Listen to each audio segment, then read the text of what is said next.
Shalom, selamat pagi jemaat dikasih Tuhan. Kita berjumpa lagi dalam Renungan Pagi. Mari pagi hari ini saya kembali mengajak kita semua untuk merenungkan firman Tuhan. Supaya dengan kebenaran firman Tuhan, iman kita dibangun, diteguhkan dan dikuatkan. Kita membutuhkan firman Tuhan yang akan menjadi pedoman hidup, yang akan menolong kita, yang menuntun kita, bahkan menerangi setiap langkah hidup kita.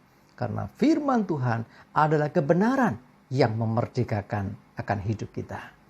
Mari sebelum merenungkan firman Tuhan, kita akan berdoa. Supaya Tuhanlah yang akan menyatakan dan menyingkapkan kebenaran itu atas kita semua. Sehingga kita bisa menangkap, mengerti dan juga menghidupinya.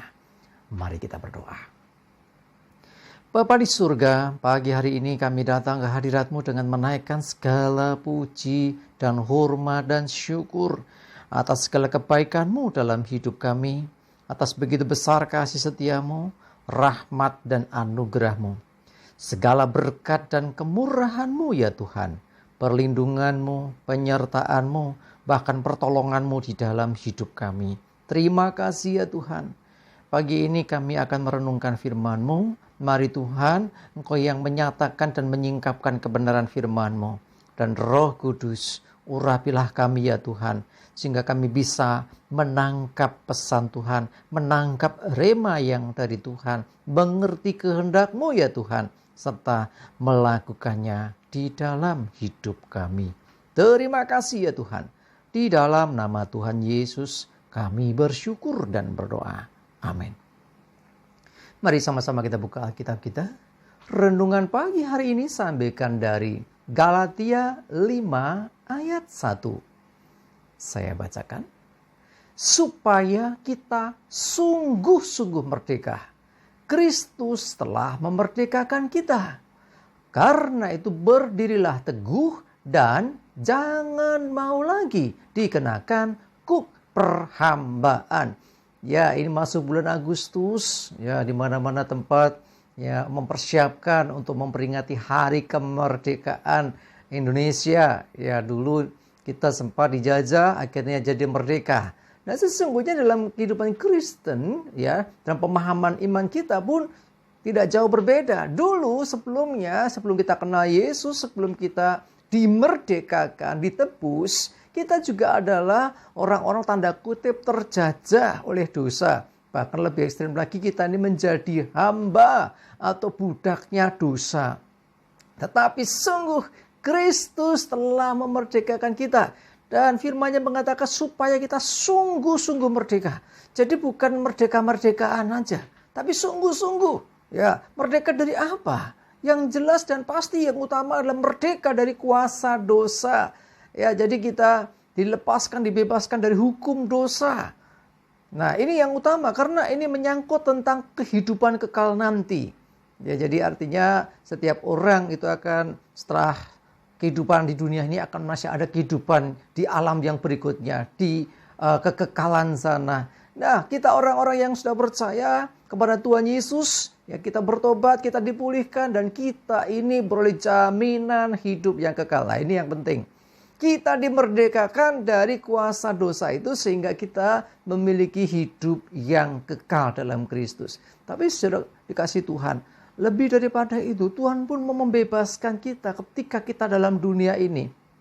Karena itu ayatnya mengatakan, berdiri teguh, jangan goyah, jangan menjadi lemah, ya, jangan mau lagi dikenakan kuk perhambaan. Ingat, dulu kita punya Tuhan namanya si dosa itu, yang dikendalikan si iblis itu. Ya, kita manut saja. Makanya ketika sebelum mengenal Yesus, orang berbuat dosa kok begitu mudahnya. Karena apa? Masih jadi hamba dosa. Tetapi ketika Kristus memerdekakan, sesungguhnya, tanda kutip ya, ini tuan lama kita, si dosa itu, terus iblis itu, tidak serta-merta dia melepas kita dengan ikhlas.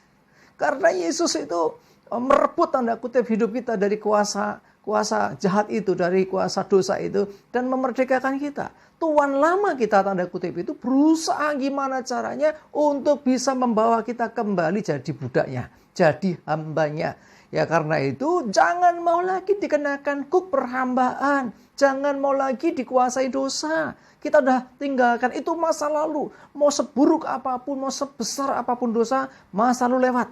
Masa lalu sudah di belakang. Dan sekarang kita harus melihat ke depan. Dan Tuhan berikan akan hari depan yang penuh pengharapan.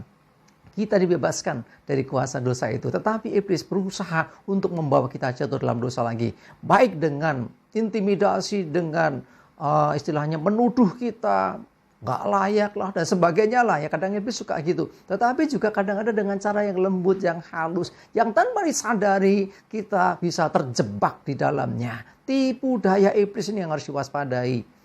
Di antaranya apa? Ketakutan, kekhawatiran hidup. Hati-hati loh. Kalau orang tidak percaya Tuhan kok masih khawatir. Nah ini patut dipertanyakan. Bahkan lebih gila lagi ini. Lebih gila lagi. Ya, ketika kita dikecewakan. Hati kita itu mudah sekali yang namanya terjadi dendam, benci. Ya, hati-hati. Ya ini termasuk ini tipu daya iblis itu. Ya orang yang sedang kecewa, orang yang luka hati senangnya apa? Ya senangnya hal yang negatif. Kalau ngelihat orang yang sedang ngecewa itu pengennya bales, pengennya supaya dia sengsara. Bahkan seringkali saya mengatakan, ya kita orang yang terluka, orang yang tanda kutip ya dikuasai dosa ini, dia senang kalau orang yang tanda kutip lawan kita ini, yang membenci kita ini celaka. Senang lihat dia susah, susah lihat dia senang loh gitu loh.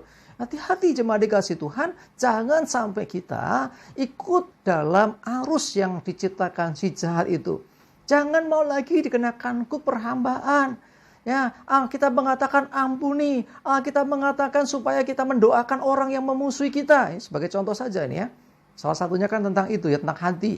Ya, kita mengajarkan apa? Jangan balas kejahatan dengan kejahatan tapi dengan kebaikan. Prakteknya banyak orang justru sebaliknya. Hati-hati. Berarti siapa yang mengendalikan kita? Jangan tuan lama kita mengenakan kuk itu kembali sehingga kita manut saja. Yo, dikuasai lagi. Hati-hati. Kita harus sadar. Berdiri teguh. Jangan mau lagi dikenakan kuk perhambaan. Kita merdeka. Ya, prinsipnya sekali merdeka, tetap merdeka. Karena Tuhan Yesus sudah memerdekakan kita. Maka kita sungguh-sungguh merdeka. Merdeka dari dosa, merdeka dari masa lalu, merdeka juga untuk kita menghadapi hari ke depan yang lebih baik bersama dengan Kristus. Amin. Kita berdoa. Tuhan terima kasih firman-Mu boleh menegur dan mengingatkan kami pagi hari ini. Kadang kami tanpa menyadari, tanpa kami sadari, ya iblis mencoba untuk mengenakan kuk perhambaan atas hidup kami. Sehingga ketika ada hati yang terluka, ada kekecewaan, sakit hati. Oh dia mencoba mengendalikan kami. Ketika ada yang memusuhi kami, iblis mencoba membuat kami ikut memusuhi. Padahal firman-Mu jelas mengatakan supaya kami mengasihi, mengampuni, mendoakan dan memberkati. Tolonglah kami ya Tuhan, supaya kami tidak terjebak, tidak lagi mengenakan kuk perhambaan, tetapi kami menjadi orang-orang yang sungguh-sungguh merdeka di dalam Kristus. Terima kasih, kami bersyukur, berdoa, menyerahkan hari ini hidup kami, tuntun dan sertai ya Tuhan. Jauhkan celaka mara bahaya, damai sejahtera, sukacita, kesehatan, kekuatan dan berkat-berkat-Mu menyertai kami semua. Dalam nama Tuhan Yesus kami bersyukur dan berdoa. Amin. Mari jemaat dikasih Tuhan, semangat ya, maju terus dalam iman dan pengharapan. Tuhan Yesus memberkati kita semua. Amin.